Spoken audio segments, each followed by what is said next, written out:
ಎಲ್ಲರೂ ಶಾಂತತೆಯಿಂದ ಆದಿವಾಸಿಗಳ ಕೂಗು ಚಪ್ಪಾಳೆ ಮೂಲಕ ಅವರ ಸ್ವಾಗತಿಸಬೇಕಂತ ಕೇಳ್ಕೊತೀನಿ.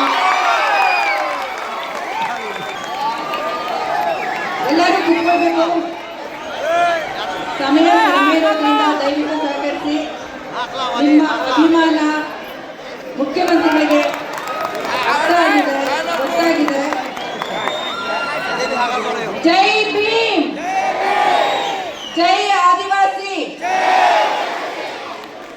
ಕರ್ನಾಟಕ ರಾಜ್ಯ ಅಲೆಮಾರಿ ಬುಡಕಟ್ಟು ಮಹಾಸಭಾ ಮತ್ತು ಕರ್ನಾಟಕ ರಾಜ್ಯ ಪಂಚ ಬುಡಕಟ್ಟು ಸಂರಕ್ಷಣೆ ಕಾರ್ಯಕ್ರಮಕ್ಕೆ ಆಗಮಿಸುತ್ತಾರೆ. ಅವರಿಗೆ ನನ್ನೆಲ್ಲ ಆದಿವಾಸಿ ಅಲೆಮಾರಿಗಳ ಪರವಾಗಿ ನಾನು ಸ್ವಾಗತವನ್ನು ಕೋರುತ್ತಿದ್ದೇನೆ.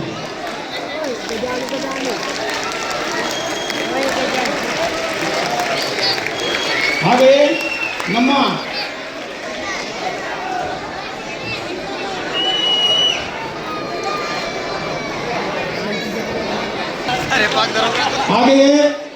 ಈ ಕಾರ್ಯಕ್ರಮಕ್ಕೆ ಹೈದರಾಬಾದಿನಿಂದ ನಮ್ಮೆಲ್ಲರ ನೆಚ್ಚಿನ ನಟ ಬಹುಭಾಷಾ ತಾರೆಯರಾಗಿರ್ತಕ್ಕಂಥ ಶ್ರೀಮಾನ್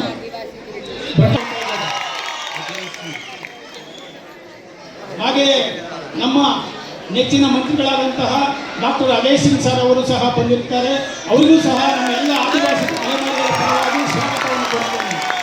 ಇನ್ನುಳಿದ ಹಾಗೆ ನಮ್ಮ ರಾಜ್ಯ ಸರ್ಕಾರದಿಂದ ಎಲ್ಲ ಪದಾಧಿಕಾರಿಗಳಿಗೂ ಮತ್ತು ರಾಜ್ಯದ ಮೂಲೆ ಮೂಲೆಗಳಿಂದ ಬಂದಿರತಕ್ಕಂಥ ಎಲ್ಲ ನಮ್ಮ ಆದಿವಾಸಿ ಅಲೆಮಾರಿ 23 ಸಮುದಾಯಗಳು ಏನು ಕಾಡಿನ ಅಂಚಿನಲ್ಲಿವೆ, ಈ ಸಮುದಾಯಗಳು ಸಾರ್ವಭೌಮ, ಸಮಾಜವಾದಿ, ಜಾತ್ಯತೀತ, ಪ್ರಜಾಸತ್ತಾತ್ಮಕ ಗಣರಾಜ್ಯವನ್ನಾಗಿ ರೂಪಿಸುವುದಕ್ಕಾಗಿ ಭಾರತದ ಎಲ್ಲ ಪ್ರಜೆಗಳಿಗೆ ಸಾಮಾಜಿಕ, ಆರ್ಥಿಕ ಮತ್ತು ರಾಜಕೀಯ ನ್ಯಾಯವನ್ನು ವಿಚಾರ, ಅಭಿವ್ಯಕ್ತಿ, ನಂಬಿಕೆ, ಶ್ರದ್ಧೆ ಮತ್ತು ಉಪಾಸನೆಯ ಸ್ವಾತಂತ್ರ್ಯವನ್ನು, ಸ್ಥಾನಮಾನ ಮತ್ತು ಅವಕಾಶಗಳ ಸಮತೆಯನ್ನು ದೊರೆಯುವಂತೆ ಮಾಡುವುದಕ್ಕಾಗಿ ವ್ಯಕ್ತಿ ಗೌರವ,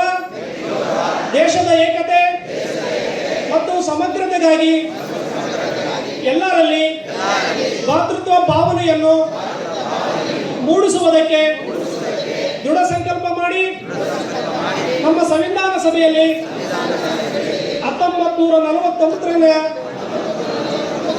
ಇಸ್ವಿಯ ನವೆಂಬರ್ ತಿಂಗಳ 26ನೇ ದಿನದಂದು ಈ ಸಂವಿಧಾನವನ್ನು ನಮಗೆ ನಾವೇ ಅರ್ಪಿಸಿಕೊಂಡು ಅಂಗೀಕರಿಸಿ ಶಾಸನವಾಗಿ ವಿಧಿಸಿಕೊಂಡಿದ್ದೇವೆ. ಜೈ ಸಂವಿಧಾನ್, ಜೈ ಭಾರತ್.